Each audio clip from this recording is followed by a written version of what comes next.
नमस्कार दोस्तों। असली शिक्षक। दोस्तों, यह कहानी एक मास्टर और एक स्टूडेंट की है, जो कि कहानी आपको बहुत अच्छी लगेगी। कहानी अच्छी लगे तो लाइक करिएगा और चैनल पर पहली बार आएगा तो सब्सक्राइब करिएगा, अपने दोस्तों तक शेयर करिएगा और कमेंट में बताइएगा कहानी कैसी लगी। तो चलिए शुरू करते हैं। सोमवार की सुबह दीवार पर लटकी संगीतमय घड़ी 11 बजने का संकेत पहले संगीत से फिर 11 घंटे बजाकर करती है।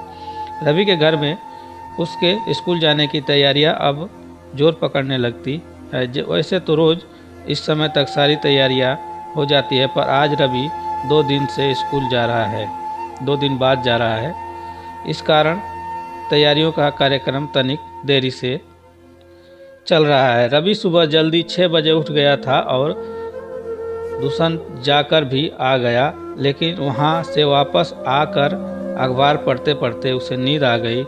तो उसकी आंख तब भी थोड़ी देर पहले खुली। स्कूल ड्रेस को वह खुद इस्त्री कर रहा है, पर अभी जूते पॉलिश करना बचता जमाना भी तो बाकी है। ड्रेस को इस्त्री करते करते रवि अपनी माँ से बोला, खाना बनाकर मेरा टिफ़िन भी पैक कर देना। माँ ने आश्चर्य से पूछा, आज लंच टाइम में खाना खाने घर नहीं आएगा क्या? उसने बताया, शुक्रवार को स्कूल में बोल रहे थे कि गेट पर ताला लगा दिया जाएगा, जो स्कूल समय में कोई भी बाहर ना जा सके, इसलिए मेरा तो टिफ़िन डाल दो। क्या पता लंच में आज घर आ पाऊँ या नहीं। इतना बोल वो वापस तैयारी में जुट गया। रवि पास के सरकारी स्कूल में पिछले कुछ सालों से पढ़ाई कर रहा है। बचपन से प्राइवेट स्कूल में पढ़ा होने के कारण उसकी अच्छे से तैयारी होकर स्कूल जाने की आदत पड़ी हुई थी, वरना उसकी कक्षा में कुछ छात्र तो बगैर जूते के कुछ सिलवटों से भरी ड्रेस पहने, कुछ के शर्ट बाहर निकले हुए और कुछ तो बगैर बस्ते हाथ में 2-4 किताब लिए हुए आ जाते थे। समय रहते सारी तैयारी हो गई और रवि तय समय पर स्कूल के लिए निकल पड़ा। स्कूल पहुंचकर रवि सीधा अपनी कक्षा में पहुंचा। बस्ते को कक्षा में रखकर प्रार्थना में जाने के लिए अपने दोस्त विनोद के साथ मैदान की तरफ जाने लगा। रास्ते में उसने विनोद से पूछा, शनिवार का दिन स्कूल में कैसा रहा? इसके बारे में विनोद से पूछा तो वह बोला, यार तू तो शनिवार को आया नहीं, पर उस दिन गजब हो गया। लंच के बाद उप प्रधानाचार्य सर कक्षा में आए और अपनी कक्षा में सिर्फ 5 छात्रों को देखकर काफ़ी नाराज हुए। फिर मॉनिटर से हाजिरी भी नोट करवाई। बाकी के सारे कहाँ गए थे? रवि ने पूछा। लंच में कुछ खाना खाने स्कूल से बाहर गए थे, जो वापस आए ही नहीं। आज पता नहीं क्या होगा, मुझे तो अजीब सा डर लग रहा है। विनोद बस इतना बोल के चुप हो गया। डर मत यार, मैं तो छुट्टी पर था और तू कक्षा में मौजूद था, तो हम दोनों को डरने की ज़रूरत नहीं। डरेंगे तो बाकी 60 छात्र जो कक्षा से भाग गए थे।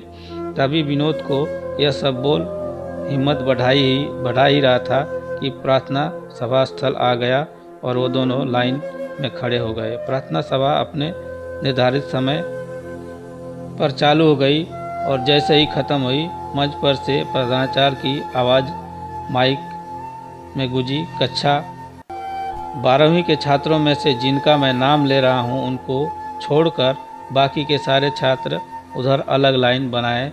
विनोद का नाम मंच से बोला गया तो वो तो बच गया, लेकिन रवि का नाम नहीं बोले जाने से उसे ताज्जुब हुआ। न चाहते हुए भी रवि को उस अलग वाली लाइन में खड़ा होना पड़ा। माइक पर बोला गया, पूरी स्कूल के बच्चों अच्छे से देख लो इस लाइन को, ये सभी भागने वाले महान छात्र हैं। इनको आज सभी लोग देख लो, मैं क्या इलाज करता हूँ। उस लाइन की तरफ हाथ करते हुए फिर से बोले, मुर्गा बनो सभी। ये सुनकर रवि की धड़कनें तेज हो गई। लाइन के सारे लड़के एक दूसरे को देख रहे, पर मुर्गा कोई नहीं बना। ये देख मंच से मुर्गा बनने का निर्देश फिर से गुस्से के साथ दिया गया। डर के मारे धीमे धीमे सारे लड़के मुर्गा बनने लगे। लेकिन रवि खड़ा रहा। वह खड़ा खड़ा मन ही मन में सोच रहा, मेरी क्या गलती है, मैं तो आया ही नहीं था, मैं क्यों मुर्गा बनूं। रवि को खड़ा देख उप प्रधानाचार्य और ज़्यादा गुस्से में आकर मंच से चिल्लाए, लड़के मुर्गा बन जल्दी। रवि ने सर हिलाकर मना कर दिया तो उनका धैर्य जवाब दे गया और मंच पर से तेजी से उतरकर सीधे रवि के पास पहुंचे। आओ देखा न था, उसका कान पकड़कर मरोड़ दिया। रवि हिम्मत करके जोर से बोला, सर मैं छुट्टी पर था, मैं भागा नहीं। पर वो कहाँ सुनने वाले थे। उन्होंने एक जोरदार थप्पड़ रवि के गाल पर जड़ दिया और उसे झुकाकर कमर में मुक्का भी मार दिया।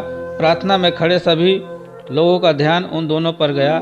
रवि जोर से चिल्लाया, मेरी कोई गलती नहीं सर, मैंने तो मॉनिटर को छुट्टी की अर्जी भी दे रखी थी, आप उससे पूछते क्यों नहीं। वक्त की नज़ाकत को समझ मॉनिटर भी दौड़कर झट से आ गया और कहा, सर रवि का प्रार्थना पत्र मेरे पास आया हुआ था और वो सच में छुट्टी पर था। बाकी कहानी असली शिक्षक 2 में आपको मिलेगा। तो दोस्तों ये कहानी कैसी लग रही है, अच्छी लग रही है तो लाइक करें और चैनल पर पहली बार है तो सब्सक्राइब करें, अपने दोस्तों तक शेयर करें और कमेंट में ज़रूर बताएं कि कहानी कैसी लगी। नमस्कार, धन्यवाद।